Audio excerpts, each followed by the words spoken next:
guys, on the way down to the Oatka Creek, see if we can catch some early spring trout, bring them home and grill them up for some grub tonight. Stay tuned. Down here at the creek, I like to use rooster tails and meps. So I'm going to take this tungsten tubby jig off from when I was fishing through some skim ice with my brother earlier in this winter, and I'm going to tie on a rainbow trout colored rooster tail. See if I can get some of these brown trout to really bring a pretty wide array of these spinners with me when I come trout fishing. These ones right here, rooster tail. Fine with the gold blade, works the best down here. It's got that nice natural color to it. I like to hit it pretty hard. Get our first cast out there and see if anything's biting today.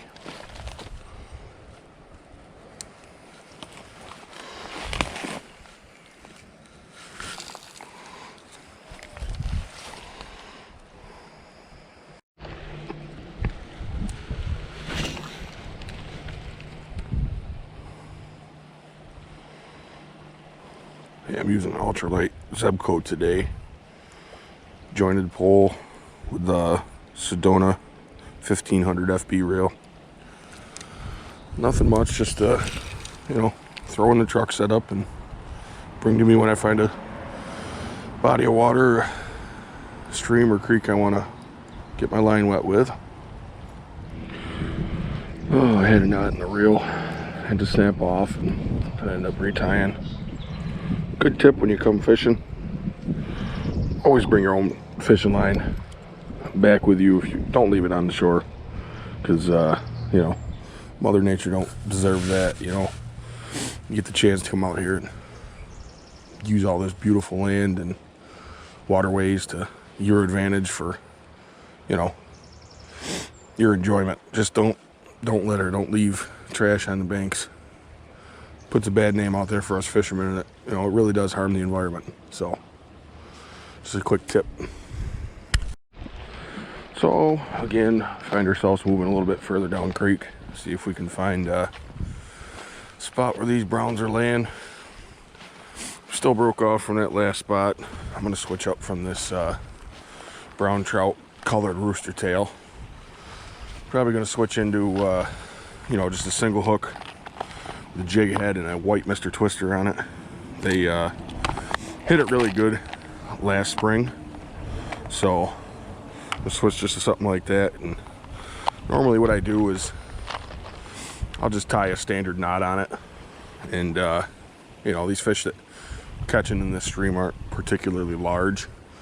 Some of them get up to 18, 20 inches, maybe a couple pounds, but it's nothing crazy. I'm using 6-pound test on my ultralight.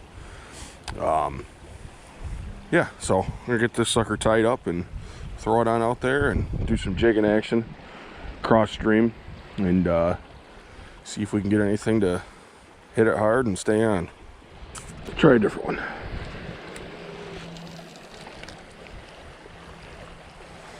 So I send it out there and just kind of do a jerking motion, almost like you would with a jerk bait across open water. And a lot of times that sudden movement of that flashing white Mr. Twister catches the eye of these trout. They're one of the most predatory fish that New York State has, and they react pretty good to quick motion and flashing and flashes of light and movement to an extent. They're also an extremely skittish fish. They're very susceptible to shadows and things of that notion, because their number one predator is birds. Birds, the occasional raccoon, might come down here and get one, maybe a fox if they happen upon a hurt one, somewhere along the bank. Typically it's birds, so they're very eerie of shadows. So one good thing to know is when you're fishing for them, you want to keep kind of back from the shore a little bit from the spot that you're fishing, because as soon as they see your shadow, they're done. You know, they're very, very skittish. You know, they won't bite, they won't strike. They'll just, you know, scamper away downstream and go find another dark hole to hide in so they don't get eaten. But that's just another little tip for fishing these browns in New York, you know, freshwater streams, because that's what their natural predator is things from above. So if they see your shadow, that's what they think you are, and they tend to try and stay away from you. And again, we find ourselves moving downstream. See if we can stir up a couple of these trout. Honestly, haven't even seen one here yet today. I think I got a knock on my rooster tail when I first got here, but there's just not much action on the OAK today. A little bit of a difficult time of year, you know. I mean, creek just got full again. It was pretty low just a few months ago. Believe it or not, kind of midwinter, we had a lockup down through here, and the water was real shallow when it did that, so that's obviously not very healthy for the fish population. As I said earlier, they'll do a stock on this creek some point within the next month, maybe month and a half, and that should bring the population right back up to where it is. It's a very nice fishery. You know, you get into some of the holes that don't end up completely dissipating out. You'll get your hands on some of the nicer natives here. You know, they're kind of far and few between because this place turns into a battle zone once that stock hits. Everybody's here, you know, bringing all their family, catching their limits, bringing them home, and it tends to do, you know, a lot of damage to the natural population. One thing that does bother me is that a lot of people seem to feel the need to just leave their garbage here, and I really want to stress that, you know, we all pay for state fisheries and stuff like this, you know, public land. You know, it all comes out of our taxes and goes into, you know, DNR funds and DEC funds for keeping places nice. And realistically, New York does a kind of crappy job at picking it up in a lot of places. You know, you find a lot of garbage, especially at a lot of inner city fisheries, which is kind of to be expected and things of that nature. But, you know, I really think all of us as outdoorsmen, those of us who pride ourselves as being, you know, people who like to enjoy the outdoors and enjoy, you know, sportsman's activities, I really think that we need to take it upon ourselves to keep these fisheries and waterways clean, because if we don't, nobody else really is going to. And if we're the ones that are making it that way, it just takes that much more of a toll. And I really think that we all need to do our part. You know, I'm not necessarily saying that I think that everybody should go and just clean the banks. It's a good idea, but just try not to leave stuff. If you don't leave it, then it won't be there for somebody else to pick up. Well, somebody's missing something today. You know, I go along talking about, you know, people leaving stuff on the banks, and somebody left their pair of size 12 waders here. It's interesting. I'm gonna have to pick them up and just see what's going on with those. Probably ripped and somebody just tossed them, but you know, it's just a shame. All right, we've come to probably the last spot I'm gonna attempt today here. It's a little bit of a deeper hole through here. You know, it really is beautiful. This creek is, you know, a very scenic creek. There's a lot of nice, beautiful, deep blue holes with normally teeming with trout. There's a trout right up over there. I don't know if you could see it on camera or not. Peeked up right there underneath that stick coming into the shore here. You know, a lot of small guys still left over from last year's stock. A lot of people, you know, like to toss them back. I find that those guys make some of the best grill meat though. So we're gonna see if we can get our hands on a couple of these little guys. You know, it's more promising. So I'll keep you updated. What's going on, guys? Up here at the Oatka. There were some people up here earlier when I was recording, and you know, I wanted to give them a little bit of time to clear out before I come up here and talk to myself. But I've seen a couple fish that have jumped up under here. I got this white Mr. Twister on again today, and I'm gonna cast out and just see what they're feeling. The stock still hasn't happened here yet. Still have a few more weeks for that, but you know, just gonna get a couple casts in and see if anything wants to bite.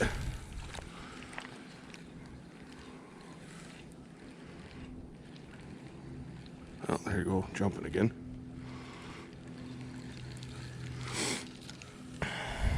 Get these sunglasses off. Okay. Seem to be bouncing off the surface up here a little further under the bridge. You can see a lot of coons around here running around trying to get a hold of some of these nice fresh brown trout. They know just as well as we do what treasures underneath the water here. Oh, just had one miss me right there. Still flailing around. Got a good feeling now. There's quite a bit of activity up under this bridge, so. Oh, just missed one.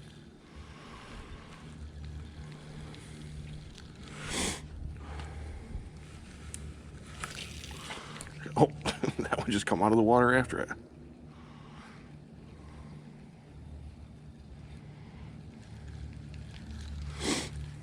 That was kind of strange. I've never seen a trout really do that before, not on one of these.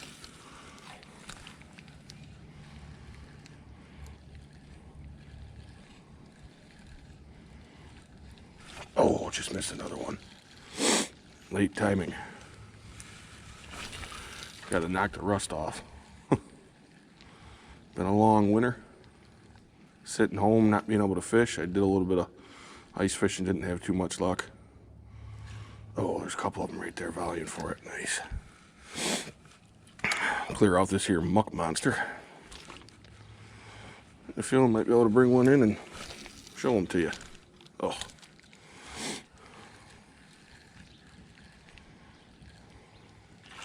Wow.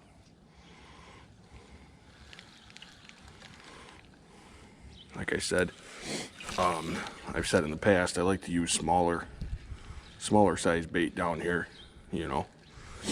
Less of a bite they gotta take. Hey man, there's another one. Figure out maybe a little bit better way to work this Mr. Twister right now. Might have to switch back to my spinner.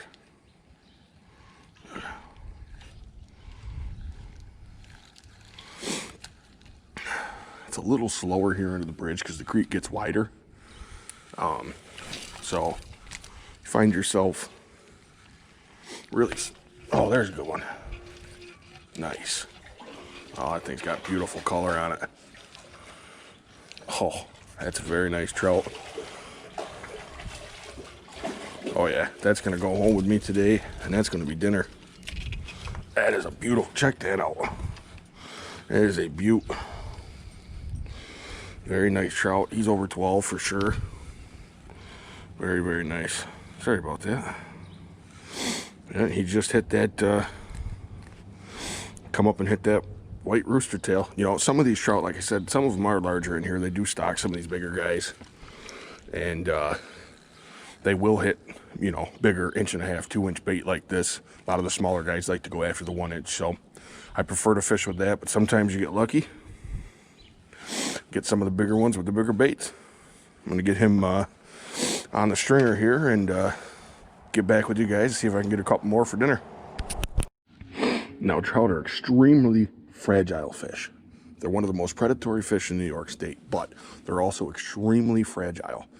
These gill plates in here are like glass. So if you damage them in any way, that trout is going to expire very quickly while on your stringer. So I like to be extremely careful when doing it. Sometimes it's hard because they fight like heck, you know, when you're putting them on. But yeah, so just a little bit of advice when you're stringing up your brown trout, you definitely want to be very careful. A lot of fish, you know, I mean, gills are gills, but these fish are, I've found to be extremely fragile. So if you can do your best to go above the gills and just underneath the gill plate, you don't want to pinch the gills when you put them on the stringer, because then, you know, you plan on taking home a fresh fish and you fish for a little while longer, you know, not that it won't still be fresh, but it's not going to be as fresh when you get it home if it expires right after you put it on the stringer. So just a quick tip for you guys. Just like that, I got them on the Walmart stringer. These are pretty easy stringers too. You know, I'm sure most people know how to use these, but in case somebody doesn't, you simply feed this through the gill plate, which the gill plate is right here on the fish. Feed it through the gill plate.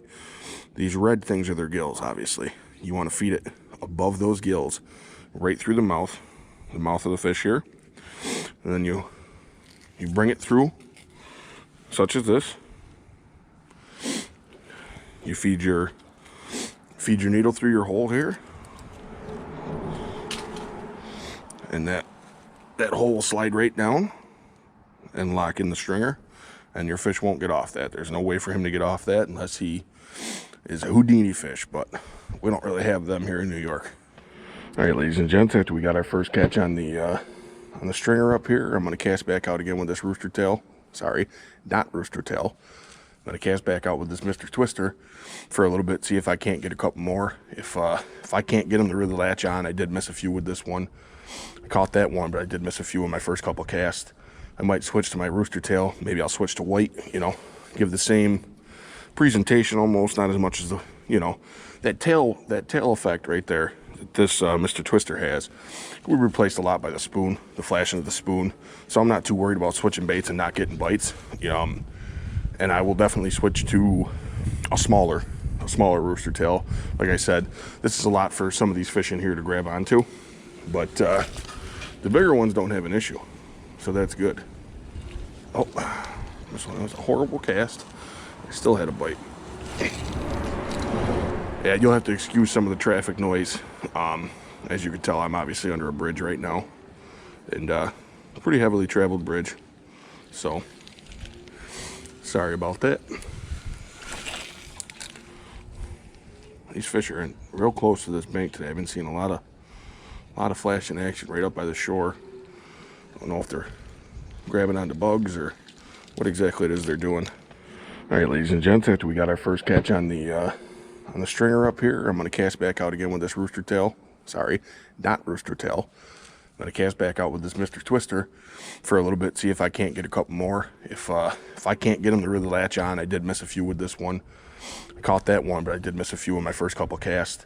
I might switch to my rooster tail. Maybe I'll switch to white, you know, give the same presentation almost, not as much as the, you know, that tail effect right there that this Mr. Twister has. We replaced a lot by the spoon, the flashing of the spoon. So I'm not too worried about switching baits and not getting bites. And I will definitely switch to a smaller rooster tail. Like I said, this is a lot for some of these fish in here to grab onto, but the bigger ones don't have an issue, so that's good. Oh, this one was a horrible cast. I still had a bite. Yeah, you'll have to excuse some of the traffic noise. As you can tell, I'm obviously under a bridge right now, and a pretty heavily traveled bridge, so sorry about that. These fish are real close to this bank today. I've been seeing a lot of flashing action right up by the shore. I don't know if they're grabbing onto bugs or what exactly it is they're doing.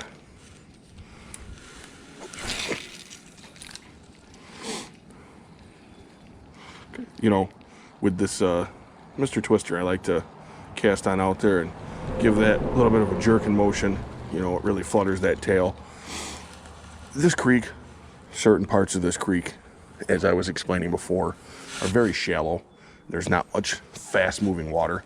As you can tell, you can probably see the bubbles over there flowing out into the sunlight from underneath the bridge. It moves pretty decent, but for heavier baits like this, I like to kind of rip it too, because there's a lot of, you know, a lot of this foliage is down underneath there, you know, fallen leaves and sticks and stuff, and there's not much natural growth in this creek because it's a mud bottom and it's kind of more silt than anything, as you can see from what I'm standing on here. But a lot of fallen leaves and stuff come from downstream and get washed into here. So you get a lot of catches, a lot of snags, a lot of false bumps in this creek. So I like to keep that jerking motion because it, you know, it pulls through that stuff a lot better than if you're just standard reeling. You know, it tends to attract fish either way. I just prefer the jerkbait motion with this Mr. Twister because it tends to get me out of a lot of little snags and stuff. So it's the reason why I do it. I just lost one right before I flipped the camera on. Let's see if we can hook back up with them. Nope, a little false snag. Man, they're jumping everywhere. I did not expect this bridge to be this active this early in the year, but that's good. Means I oh, there's one. Oh, right there. Sorry, I'm gonna turn this camera down just a little bit for you. I just lost one right here at the shore. It's a very nice one too. He'd have been going home as well. I'm gonna keep going. I want to get a couple more so I can grill up a nice meal tonight.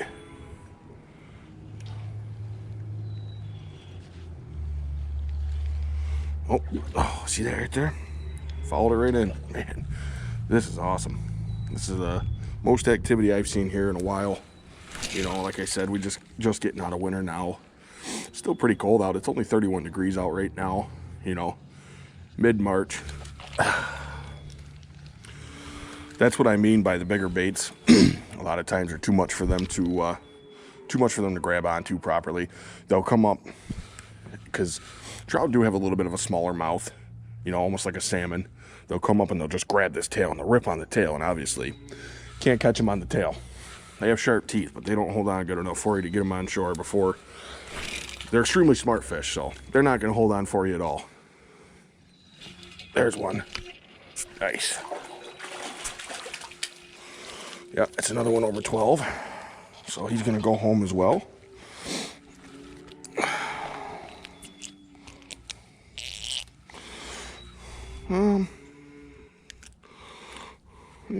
He's a little skinny. Yeah, he's going to go home. Oh, I don't like throwing my pole around like that on this bridge. I like to cast up to that sun line and bring it into the shade because the fish seem to sit there a lot. I don't know if it has to do with visibility or if it has to do with, you know, if that's where a lot of the bugs like to hit, because fish obviously are very topwater friendly at certain points of the year. You can see they're hitting the top of the water like crazy today. Like I said, I don't know if that's where it's easier for them to see the bugs. I'm sure it's a lot harder with the shade. But a lot of times they sit right on that sun line, right where I just cast there. And they like to grab a hold of what they see on the top water. There's another trout.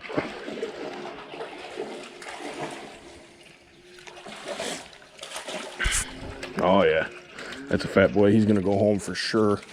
It's larger than my my first catch today. He's definitely gonna go on the stringer.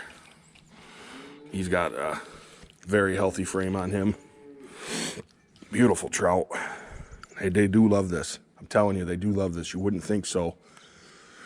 For most of you trout fishermen out there that may be watching this, you know, I know you do probably keep up with your spinners or your spoons, and a lot of you will obviously, I'm sure, are much more fond of the fly fishing. But these trout hit this just as hard as I've ever had them hit my spinners. You know, I love my rooster tails, Panther Martins, and Meps, but these Mr. Twisters, they do wonders. You know, especially in white. White seems to be a very fond color on the Oatka. A lot of people have, you know, I mean, people have their own preferences.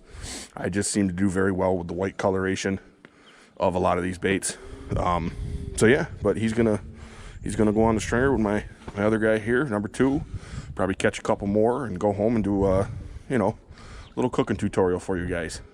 So stay tuned.